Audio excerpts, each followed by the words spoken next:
మనం చెప్పుకోపోయేది ఏంటంటే displacement current density. ఇంతకుముందు దాంట్లో జేడి అనేది డిస్ప్లేస్మెంట్ కరెంట్ అనుకున్నాం కదా, కరెంట్ డెన్సిటీ అనుకున్నాం కదా.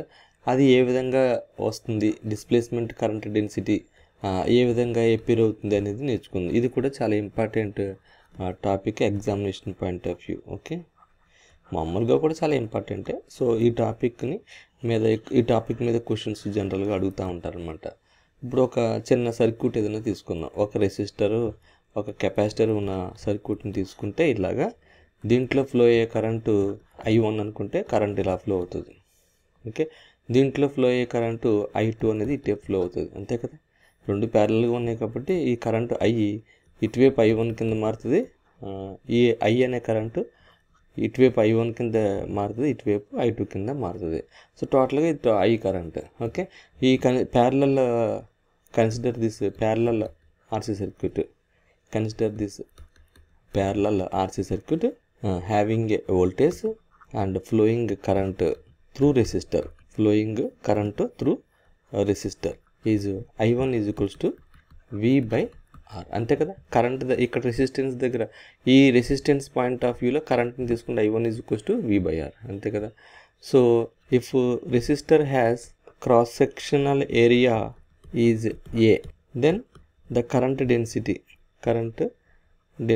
is, ఇప్పుడు I1 కనుక్కున్నాం కదా, current per unit area through the resistor కావాలంటే కనుక మనం I1 by A is equals to current density వస్తుంది. అంతే కదా, కరెంట్ డెన్సిటీ అంటే JC is equals to current per unit area. ఒక యూనిట్ ఏరియాకి కరెంట్ కనుక్కుంటే టోటల్ ఏరియా ద్వారా కరెంట్ ఎంత వెళ్తుందో తెలుసుకోవచ్చు. ఎందుకంటే మనకు కరెంట్ డెన్సిటీ కావాలి కాబట్టి. ఇక్కడ I1 అనేది మనం IC కింద కూడా అనుకోవచ్చు. ఓకే, ఆల్రెడీ కరెంట్ డెన్సిటీ అంటే మనకు ఫార్ములా ఏంటంటే సిగ్మా E అని అర్థం. ఓకే, ఇది ఎలక్ట్రోమాగ్నెటిక్ థియరీలో ఓమ్స్ లా అనమాట. సో కండక్టివిటీ అనేది ఇది అనమాట I. ఓకే, నౌ ఈ కెపాసిటర్ దగ్గర కరెంట్ ఎంత ఉందో చూద్దాం. దాన్ని I2 అంటాం. ఈ కెపాసిటర్ దగ్గర కరెంటు I2 అంటాం.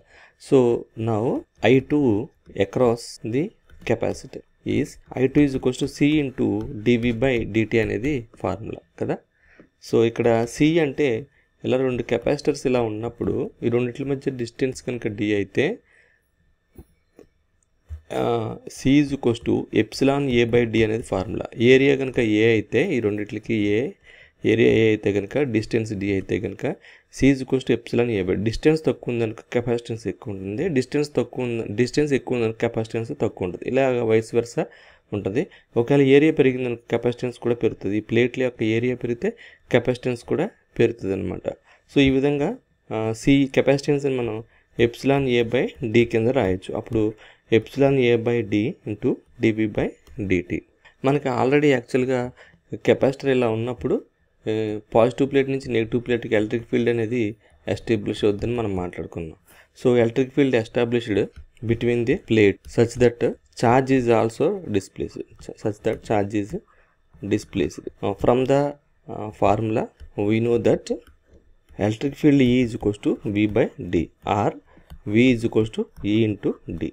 Okay, then we need to submit this formula here. ఏంటంటే I2 is equals to C into dV by dt అనేది ఫార్ములా కదా. C is equals to epsilon A by D into dV by dt. ఇది అంతకుముందు రాసింది ఇదే.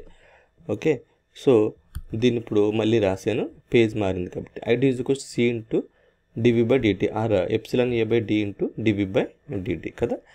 ఇక్కడ V బదులు E is equals to V by D అనేది formula, or V is equals to E into D అనేది ఫార్ములా. ఇప్పుడు మనం సబ్స్టిట్యూట్ చేయొచ్చు. Epsilon A by D into D by dt into E D. Okay, so ఈ Dని బట్టి తీసుకొస్తే epsilon A by D into D dE by dt.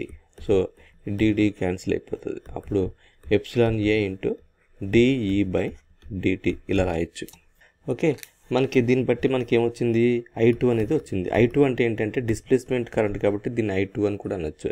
మన current density కావాలంటే current density is nothing but the I2 per unit area, the current flowing through the capacitor to the unit area, nothing but A, ID by A or I2 by A is equals to, we can treat it as a JD. Okay, so I2 మనకు ఇప్పుడే వచ్చింది. I2 ఏంటి అంటే epsilon A into dE by dt.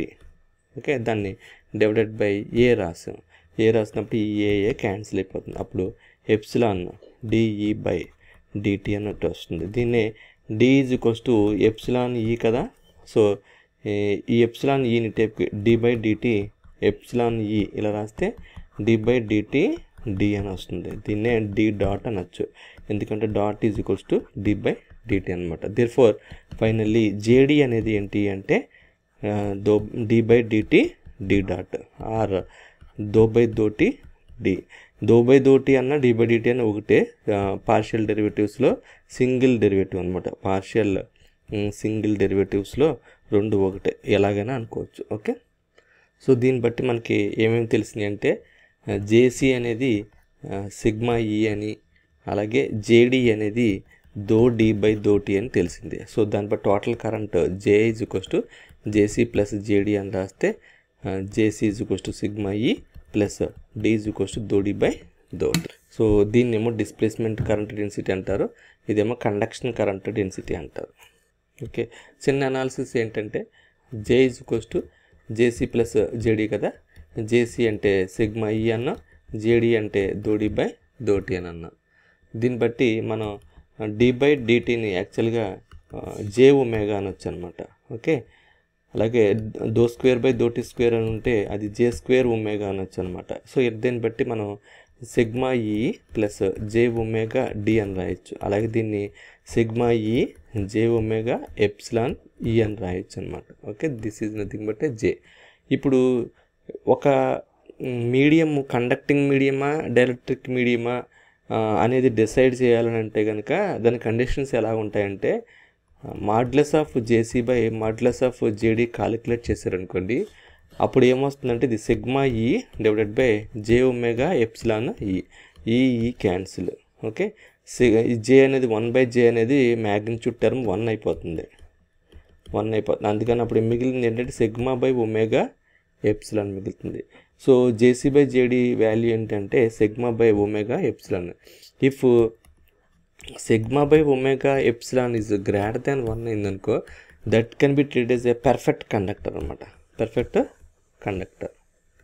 So దీంట్లో ఏమవుతుందంటే JC is much greater than JD అవుతుంది. Conduction current ఎక్కువ ఉంటుంది, డిస్ప్లేస్మెంట్ కరెంట్ తక్కువ ఉంటే అది పర్ఫెక్ట్ కండక్టర్. అలా కాకుండా sigma by omega epsilon is much less than 1 అయితే అది పర్ఫెక్ట్ డైఎలక్ట్రిక్ అనమాట. దీని అర్థం ఏంటంటే JC is much less than the JD అనమాట. ఓకే, సో ఈ విధంగా మనకి రేషియోస్ని బట్టి అది ఆ మీడియం అనేది కండక్టరా లేకపోతే డైఎలక్ట్రిక్ అనేది ఈజీగా ఐడెంటిఫై చేయొచ్చు అనమాట.